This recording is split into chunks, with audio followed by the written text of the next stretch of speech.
Every once in a while, dads do pretty cool things. In 1990, my dad took an adventure to the Galapagos Islands, located 600 miles west of Ecuador in the Pacific Ocean. This is a video about what he saw, which is not much different than what the famous naturalist Charles Darwin saw 150 years ago. I'm Sarah's dad. There's a little adventure in all of us, I suppose, although Sarah wasn't able to go on this trip with me. Having her help me document my adventure hopefully brings a little bit of the experience to her. 15 passengers and myself cruised to about half of the islands of the Galapagos archipelago. The islands were formed 3 to 4 million years ago.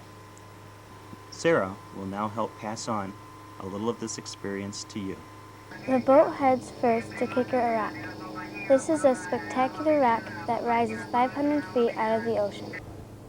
It has the shape of a sleeping lion, which is divided into 2 parts, forming a channel that the boat will pass through. The pilot has to be careful steering in these rough waters. The orange things are barnacles, hard-shelled crustaceans which are attached to the rocks just below the water.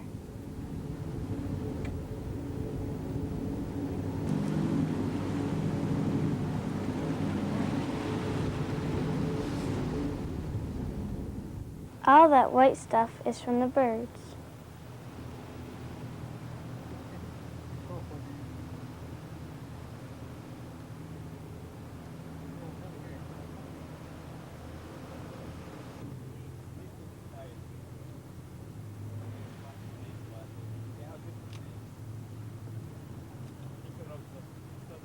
Seabirds flying overhead include the large frigate bird, which we'll see more of later.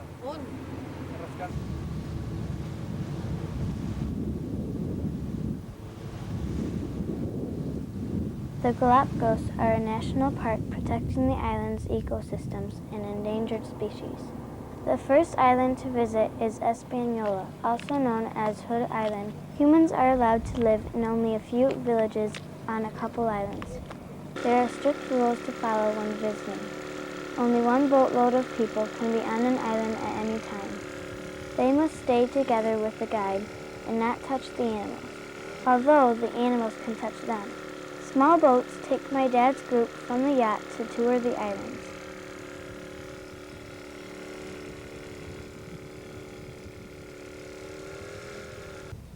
Sea lions, like these, sunbathe on the beaches while the bull lion patrols the shore to protect his harem.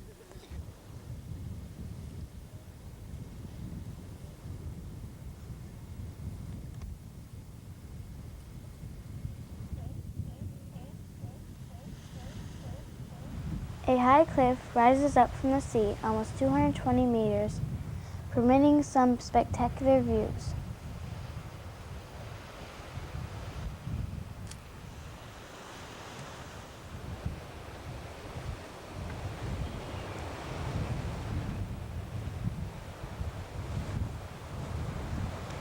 Many types of birds inhabit Hood Island. This is a blue-footed booby. Their nests are all over the ground, and you need to be careful not to step on them.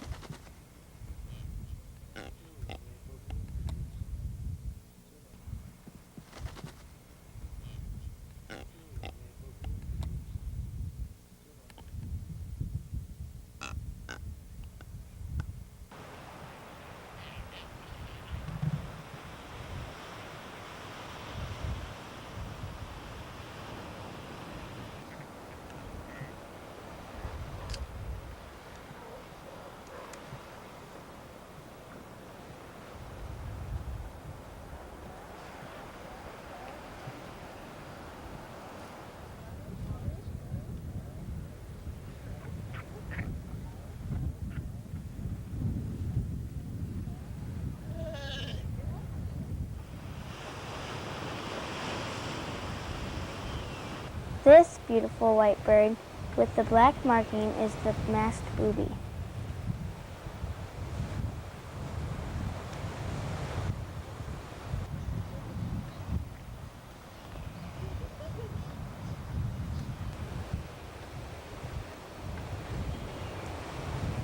The island also has some stranger-looking creatures, iguanas.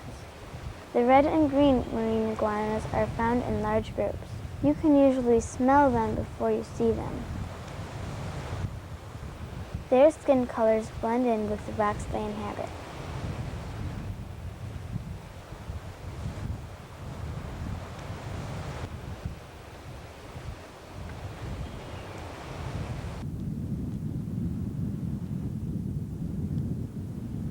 The lava rock creates many tide pools, home to the nervous Sally lightfoot crabs.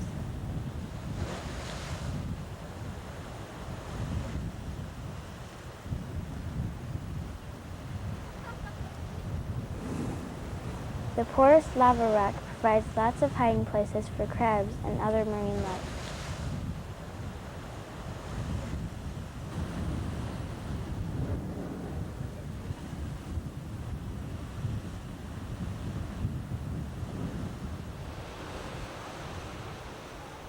In some places, tunnels have formed under the surface.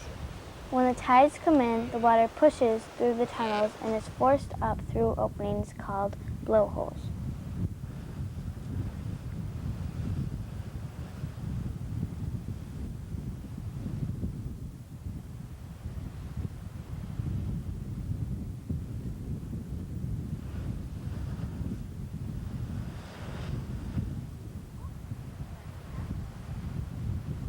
Vegetation is mainly low brush and cacti.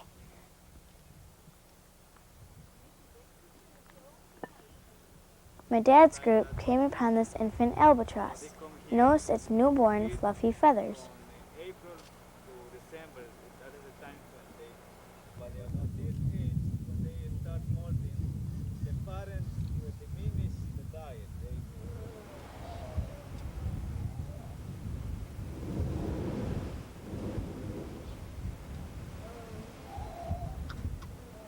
This sea lion shows the scars on its back from brushes with danger.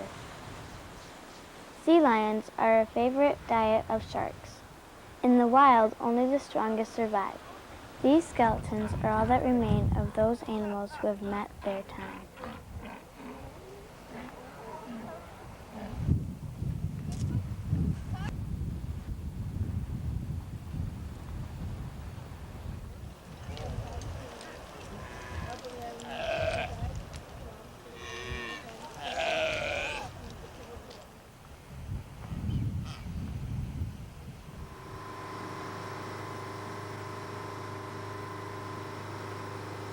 Flying over the bay to Santa Cruz Island are the frigate birds. Searching for their food, they dive into the water from high overhead to catch their prey. Santa Cruz is one of the few inhabited islands.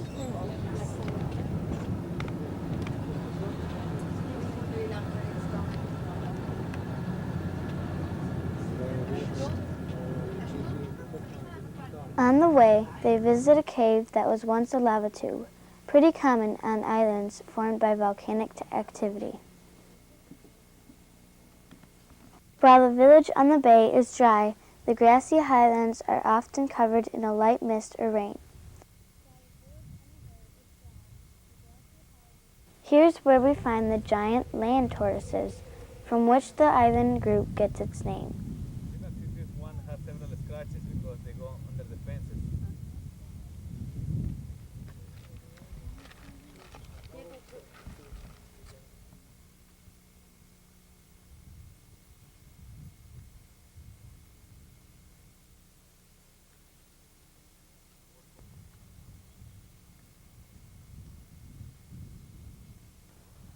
The group walks through jungle-like growth to view a huge crater called a sinkhole.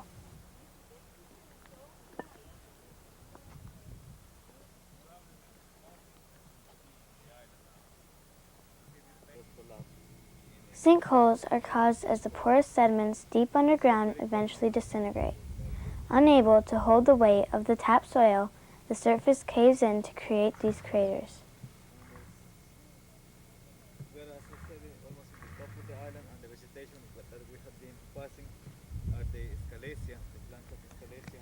Santa Cruz is also where the Charles Darwin Station is found. Here you'll see typical humid zone vegetation.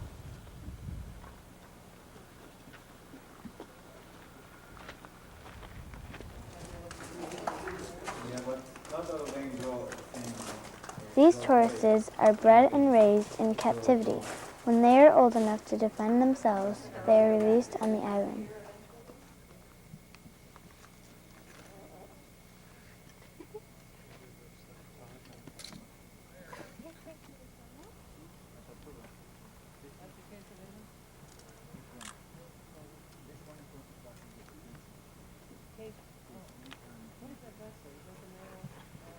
Yeah, that's the large big grand finch, the male.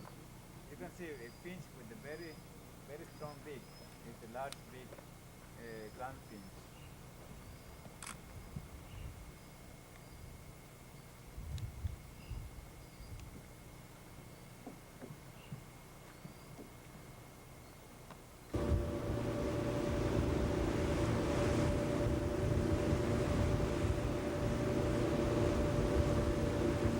As usual, early morning finds an overcast sky. It usually gets sunny by mid-morning. This is the island called Rabida.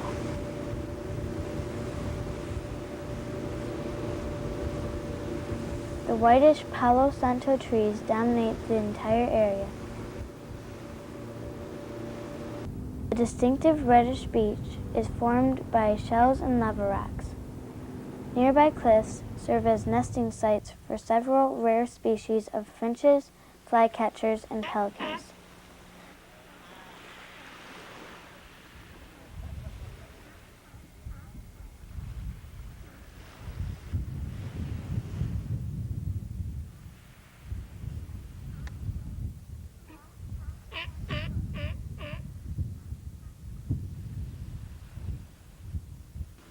Our sea lions by now are common entertainers.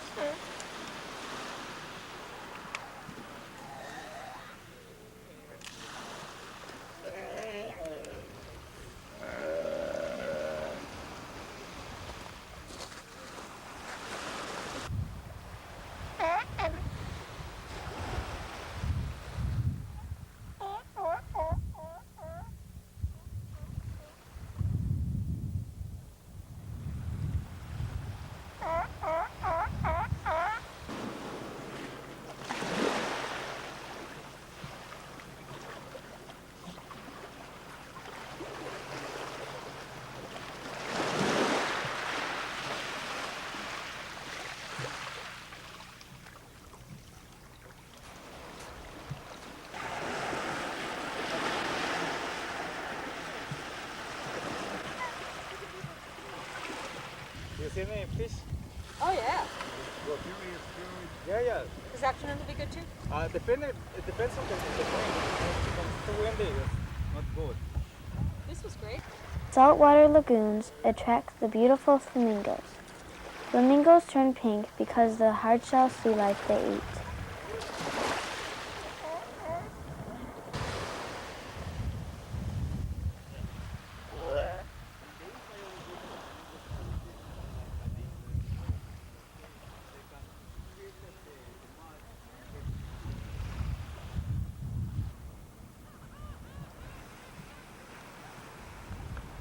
This is a pelican, protecting her nearby nest.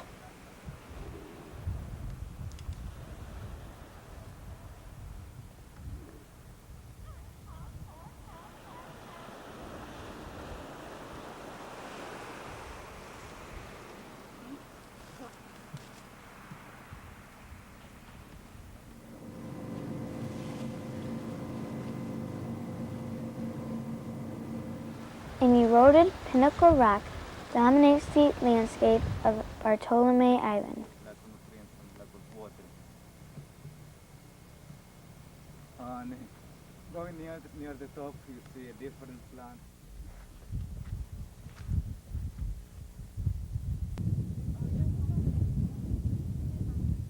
My dad said the central volcano seemed like another planet.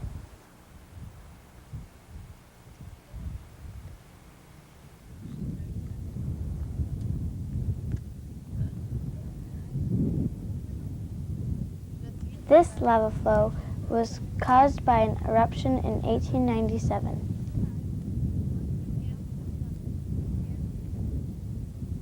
You can see why it's called lava rope. revealed in the cracks over time. As the lava flowed into the Pacific, it created a great environment for marine life. Medad's first and last snorkeling experience brought him face to face with an eel here.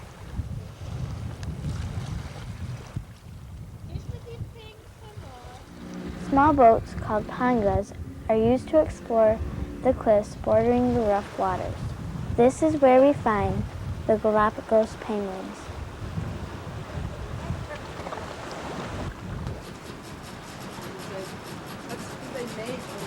These babies cannot go to the water.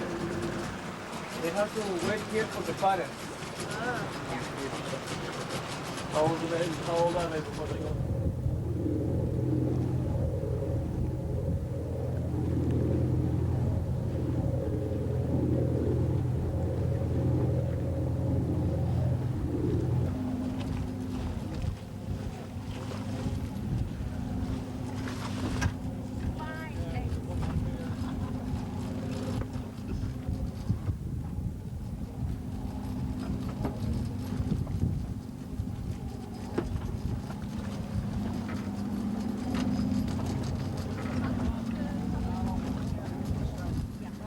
Some islands, like Black Turtle Cove, can only be seen from the small pangas.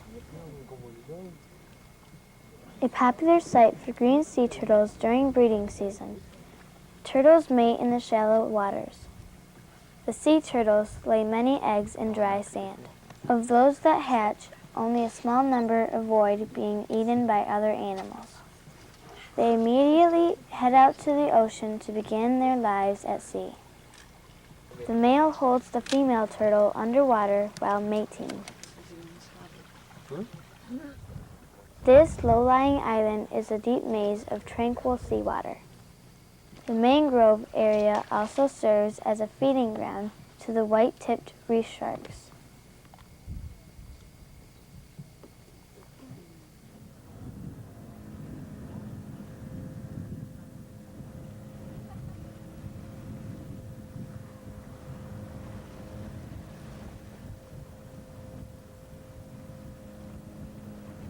Just below the surface of the blue-green sea is the shadow of a manta ray.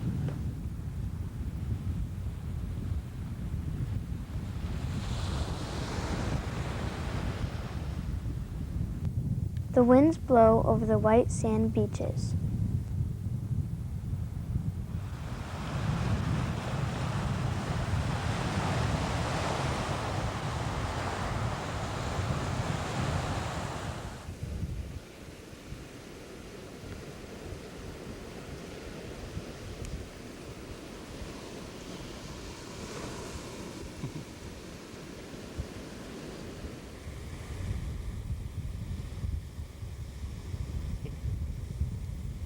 Just beyond the beaches are the shallow flamingo lagoons.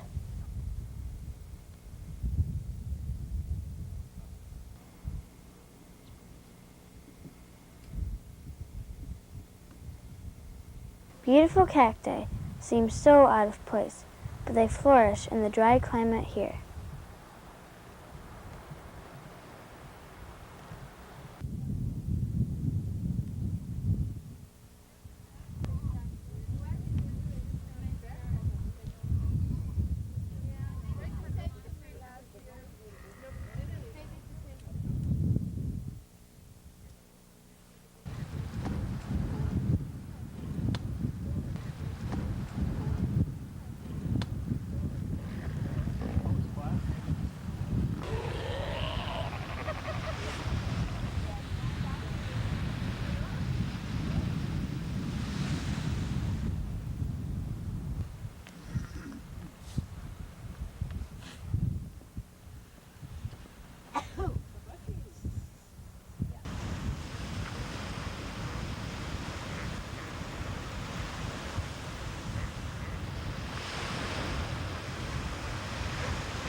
Some of the landings, like this one on North Seymour Island, can be pretty rough and wet.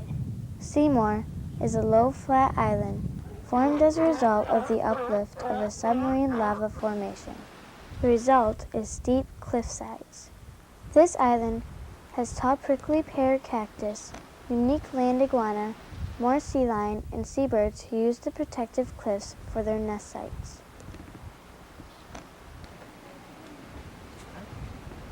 This is the yellow land iguana. The way how you distinguish the marine from the land, especially for the yellow color that they have underneath, and also you pay attention to the tail. It's been known to live as long as 60 years.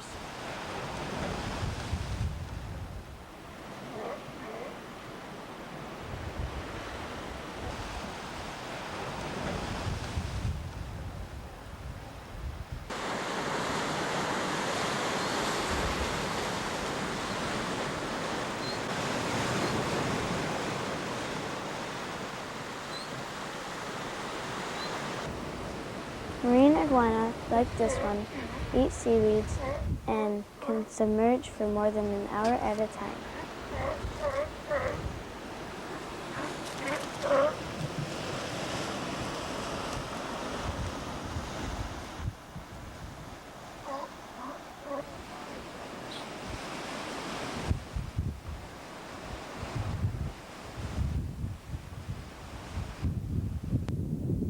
These birds are the swallow-tailed gulls.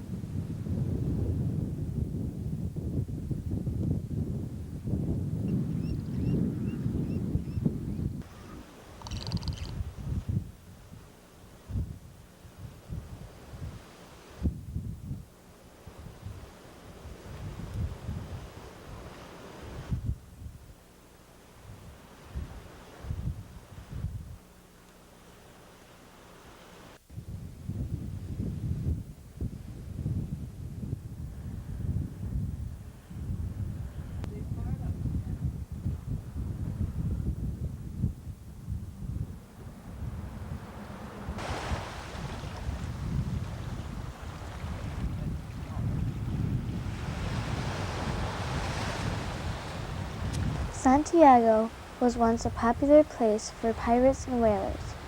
These seamen captured thousands of tortoises in the 18th and 19th century. Tortoises could live on ships for up to a year, making them a ready supply of fresh meat. Today, about 15,000 tortoises survive.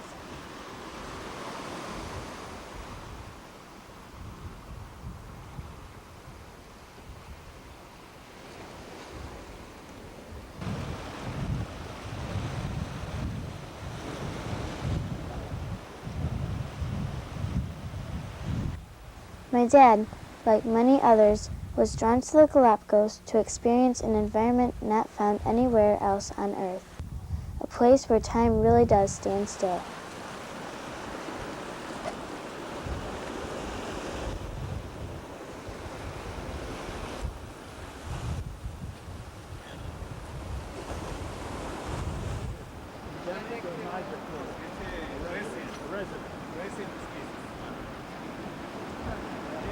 They are normally found in pairs.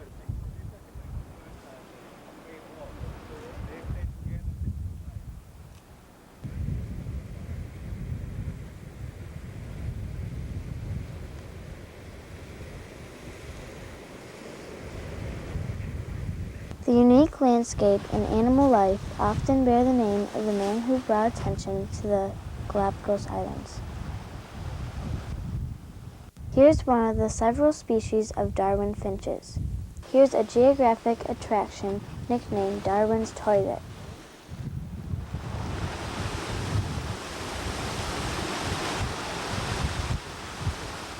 Darwin called the islands a living laboratory of evolution.